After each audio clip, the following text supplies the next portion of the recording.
A long time ago, in a village that has long since seen better days, there lived a small family. In their humble home lived a mother, a young son, and an even younger daughter. They had little to eat, only surviving on small portions with the meager wages the son earned from his woodcutting job. To their dismay, their misfortune would grow. Great scarcity fell over the land as their country was at war. They found their portions grew even slimmer, and winter would be exceptionally harsh this year. Using the winter season, Usually the winter season proved to be a bit more abundant, with families heating their home with wood. From tomorrow on, don't show up to work. Wood was going out of use because charcoal had gained popularity in the city. Of course, his boss would tell him this at the very end of his long workday. The young man walked extra slow, with slumped shoulders and tear-filled eyes as he walked homeward. He was grateful the moonlight hid his tears, but not to everyone. The young man felt a familiar, ominous presence lurking nearby. From the thin air emerged the fearsome demon, Xaro. What a truly pathetic sight to see. A young man of only 16 years of age is about to bear onto his desperate family horrific news. How will they receive that? They'll be worse off than they already are. Get away from me, the young man choked through his tears. I'll figure out a way on my own. I truly pity the fool. I can save you from that shame and embarrassment, boy. I don't need anything from you. Everyone knows how bad you are, the young man shouted. When you came to me after my father's death, you offered to resurrect him. I told you no. When you came to me when my little sister was sick and offered an elixir, I told you no. I was able to save up money to find her a doctor. I don't know how, but I know I'll figure it out. Your words cut me, Xaro said tauntingly. And here I have brought with me this harp. It belonged to a triumphant young man who went through hell and back to save his loved one.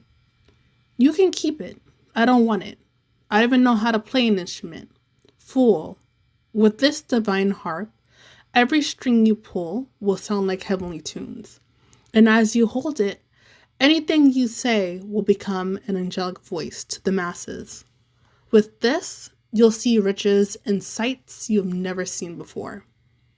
Because before the young man could reject the demon's offer again, it disappeared, leaving the harp behind.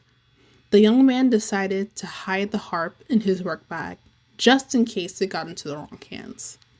When the young man arrived home, he couldn't find it in himself to tell his family of any of the shocking events that happened. He guiltily bit down his dinner and had a sleepless night. The next day, the young man went into town to try to look for work. With every door he knocked, he was only met with no's. 2 weeks had passed since he had lost his job, and would soon have to come forward to his family about their situation. Desperately, he pulled and looked at the harp from his bag. He pondered, how bad could this be if the owner was a triumphant man? He began to fiddle with the harp as ethereal melodies floated from his hand. Immediately, people stopped and poured in as seraphic notes filled their ears. Some were even moved to tears by the beauty of the young man's performance. By the end of his performance, the young man's feet were swimming in a shallow pool of money. Day after day, the man earned fistfuls of money from his divine performance. Soon he found himself making much more money in a day of playing than a week of cutting wood. His mother and sister were delighted just as much as he was. In a long time and a while, his mother had prepared a hearty dish that had last been shared together when father was still alive. They celebrated her son's newfound success that she had assumed was a natural gift he discovered. As the weeks went on, the young man's fistfuls turned into bucketfuls, each performance seemingly better than the last. Word soon got out to the emperor of a boy with divine talent. Soon, the young man was presented with an invitation to the capital city to perform for the emperor. When he performed for the emperor, he too was moved to tears. He pulled himself together and he finally spoke. "Young man, you must play for me again. In a matter of days, the emperor of our warring country will be arriving. As you moved me with your music, you must create a song to swoon him. With you, we can have peace restored once again. You'll be greatly paid for your endeavors." The young man speedily agrees. However, the day before the meeting, the young man could not find his harp anywhere. He searched high and low. He asked the emperor's guards to help him search for it, but to no avail. At nightfall, in an area the young man thought to be secluded, he called out frantically to Xaro, telling him of his ordeal. To his surprise, Xaro emerged and showed his fangs. "I'm the one who took back my harp.